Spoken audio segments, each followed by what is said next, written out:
Era uma vez uma choupana que ardia na estrada. A dona, um triste mulambo de mulher, chorava o seu desastre, a poucos passos, sentada no chão.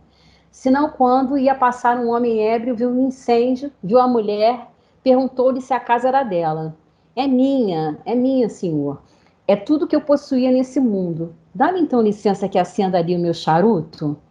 O padre que me contou isso certamente emendou o texto original. Não é preciso estar embriagado para acender um charuto nas misérias alheias. Olá, seja bem-vindo, seja bem-vinda.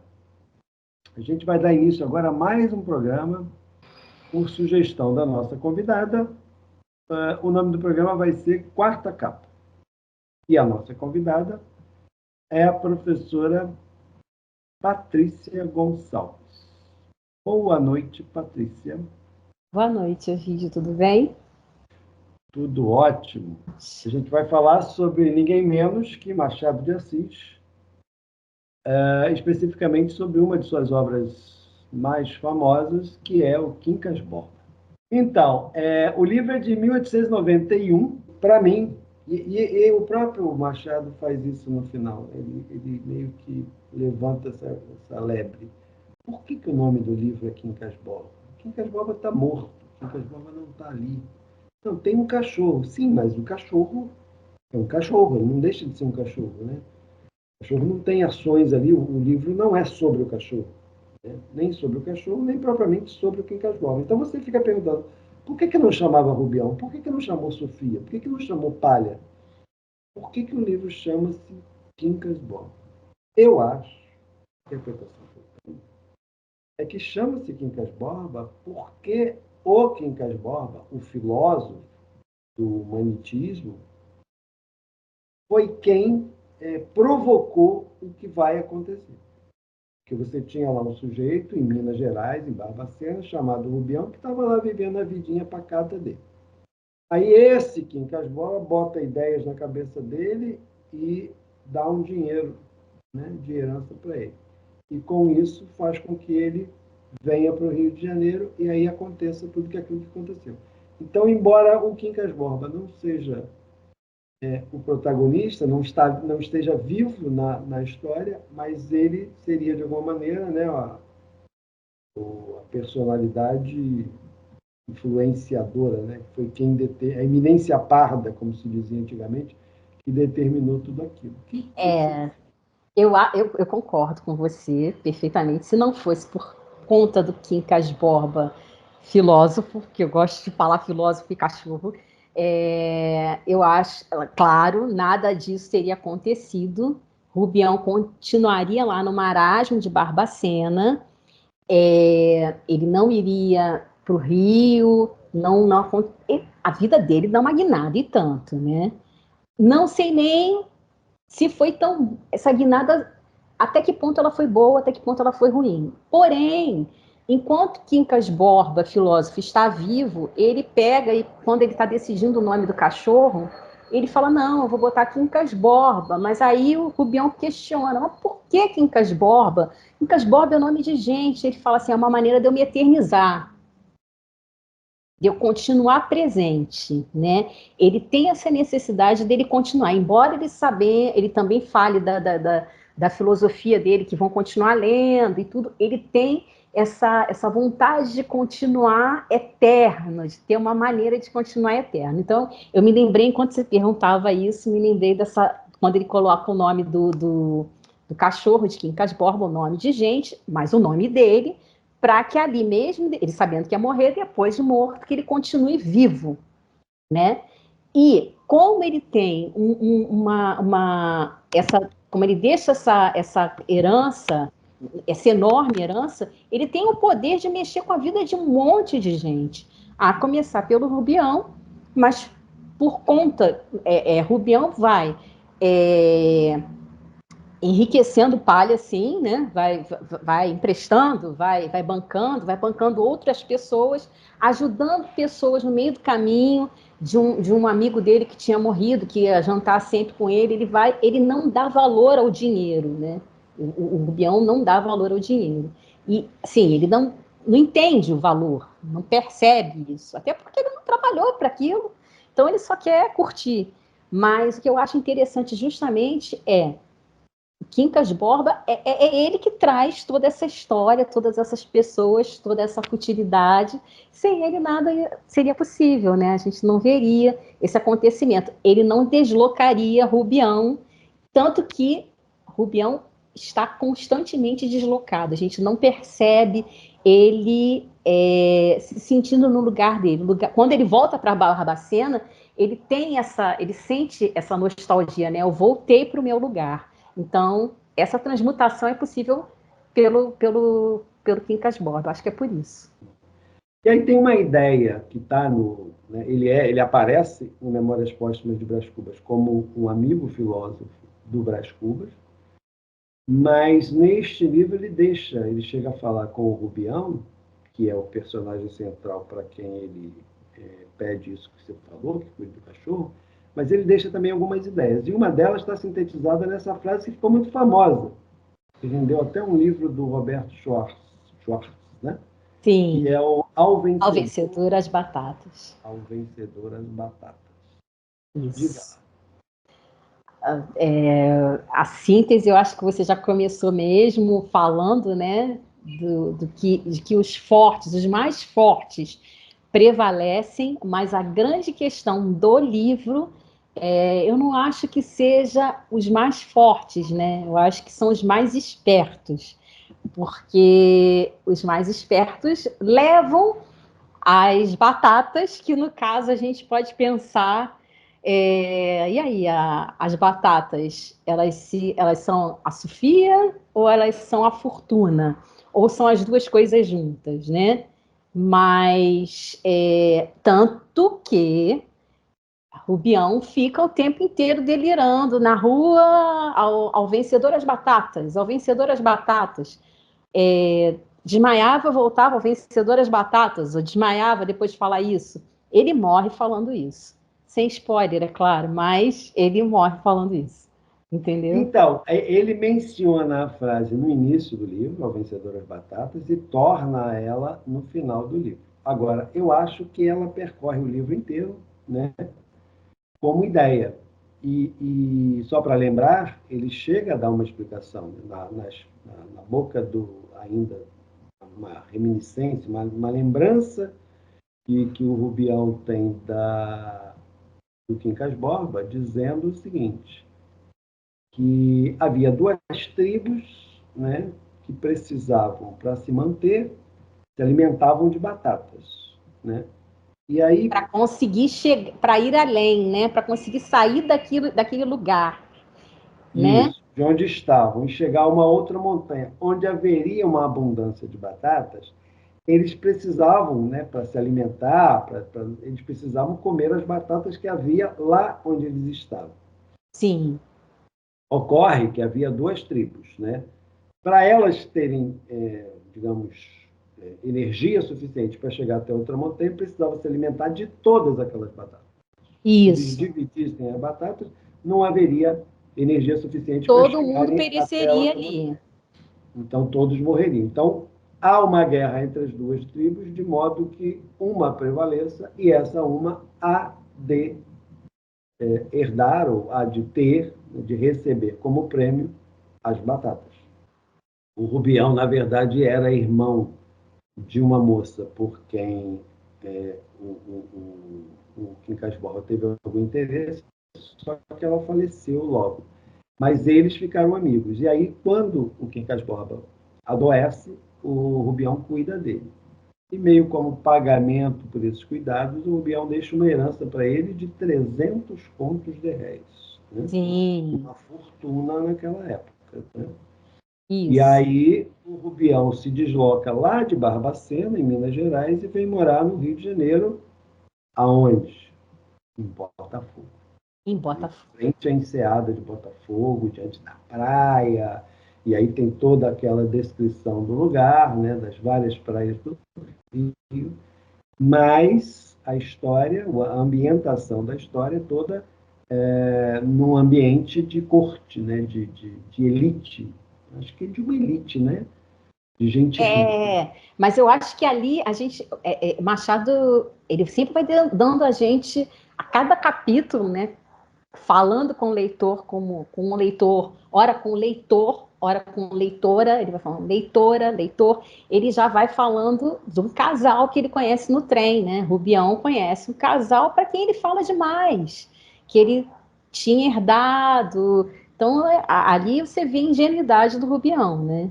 Ele vai falando que ele tinha herdado uma fortuna, Cristiano Palha e Sofia, para a Sofia já chama a atenção, primeiro, por ser muito quieta, mas muito bonita, sempre muito bonita. Rubião já meio que a gente já vê que ele já começa se apaixonando ali. Depois, já na casa em Botafogo, ele está lá admirando a enseada de Botafogo, que o livro já começa com ele fitando, né? Fitando a enseada de Botafogo, já vestido com hobby, uma coisa assim super rico, né? E já demonstra o quanto que ele já mudou de vida, né? E aí ele já vai passeando pelos vários lugares, como você disse, Santa Teresa, Gamboa, me lembre de outros, por favor. A Praia Formosa, eles vão A até a Praia Praia Formosa, Formosa. Flamengo, Catete, ela passa no Catete Isso, ali, ela passa no isso, passeio público também, isso. né? Os trajetos deles são todos de cupê, né? De charrete, Isso, tudo movido a cavalo, né? Tudo carroça isso. da época. Mas, assim, é uma elite extremamente fútil, né? Útil. Extremamente vaidosa, muito rica, mas, ao mesmo tempo, muito, né? Muito fútil, né? A vida daquela gente é salão de festa, É, jantares, e tem aquela coisa do chá da tarde, depois tem o jantar, e a festa de aniversário, a festa não sei o quê, tem festa toda hora. Né? Então, a maior parte das cenas, das situações descritas, são nesse ambiente. E aí ele nos dá um pouco de impressões sobre essas pessoas, né? sim, Que integravam essa elite carioca, brasileira, né? sim. Tal. Inclusive, uma referência que está ali, que é muito forte, quer dizer, muito significativa, é o que a gente poderia, talvez, né? Não sei se o conceito é mais recente, na época certamente não existia, mas é o conceito de racismo estrutural, que você pode perceber ali ele já começando a existir, né? Quando ele tem os empregados, né? Europeus, um espanhol e o francês. Sim, um amigo dele diz para ele que não era Não é de chique, bom tom, né? não é de bom tom você ter empregados negros. Então, você tem que ter empregados espanhóis, franceses, alemães, a elite, né? O ser chique, que é um termo também da época, né? Isso. Ser um rico de verdade, né? Não comportava. Então, imagine, você tinha lá toda uma quantidade de pessoas, né? Que haviam sido escravizadas e com a abolição passariam a trabalhar. Muitas dessas pessoas, até então, como escravizados, trabalhavam, faziam trabalhos domésticos dentro da casa. Sim. Aí você liberta essas pessoas, mas não permite que elas trabalhem na casa porque não é de bom tom, porque não é chique. Racismo estrutural na veia, né? Acontecendo ali. Totalmente. E o Machado faz isso o tempo inteiro, quer dizer, na verdade, há uma discussão ali que eu até já tive com a Patrícia sobre essa história de que ao vencedor as batatas, essa teoria darwinista, essa seleção natural, Sim. ela se dá um pouco numa certa disputa que a gente pode enxergar entre o Rubião, que é o personagem central com a sua fortuna de 300 contos, e a família do senhor Palha, que é casado com Dona Sofia, Sofia. mulher muito linda, encantadora, por quem o Rubião se apaixona. Aliás, eu queria aproveitar agora dois momentos que ele descreve a Sofia, né? ele, entre tantos, mas que me chamam muita atenção, teve um momento no baile em Santa Teresa, na casa da Sofia e do Palha, em que ele diz que o corpo é tão perfeito que parecia, o tronco vai saindo como se uma flor tivesse saindo de um vaso. E ele vai descrevendo os braços como se fossem caules, folhas, se não me engano, e a cabeça como se fosse a flor. E se consegue imaginar realmente aquela anatomia, aquela coisa, né? Aquele formato. É interessantíssimo. E também uma outra coisa que me chamou a atenção, acho que Machado de Assis devia gostar muito de Olhos, porque ele fala que, embora a Sofia fosse lindíssima, ela tinha sobrancelhas muito grossas. Ele sempre ressalta isso. E aí isso me remeteu a Capitu, que ele dizia, né? Ele chamava de olhos de ressaca, olhos de cigana oblíqua, se não me engano, mas ele sempre também falava dos olhos. E eu acho que Machado tinha um lance aí com olhos, entendeu? Mas era realmente muito, ele estava muito inspirado Rubião, quando falava, quando estava pensando lá na Sofia. Olhos oblíquos, né, como a da Capitu. Agora, é interessante que ele fala também, ainda falando da Sofia, ele diz que ela é como uma obra, né, cujo escultor tivesse retocando ao longo do tempo, à medida que o tempo ia Ela não passando, envelhe- ia sendo mais bonita, mais ela estava perfeita. sendo mais aprimorada, né? Ela sempre estava sendo retocada pelo tempo. O tempo, ao invés de gastá-la, retocava ali, né? O tempo Retocava, aprimorava, né? aprimorava. Isso era lindo, né? Ou Era seja, ela era perfeita, irresistível. perfeita. E aí o nosso Rubião, né, assim, mineirinho, Sim. ingênuo, um dinheirão no bolso, vem para o Rio e se apaixona pela moça proibida lá, que era casada. E aí isso vai provocar uma série de problemas, inclusive com a cabecinha dele, né? Ela vai mexer profundamente com a cabecinha de Rubião. Mas tem uma coisa, você falou bem para trás, mas enfim, o Machado tem essa coisa de conversar com a leitora ou com o leitor. Eu ainda acho que é predominantemente com a leitora, mas ele se dirige ao leitor também, né? Sim, sim.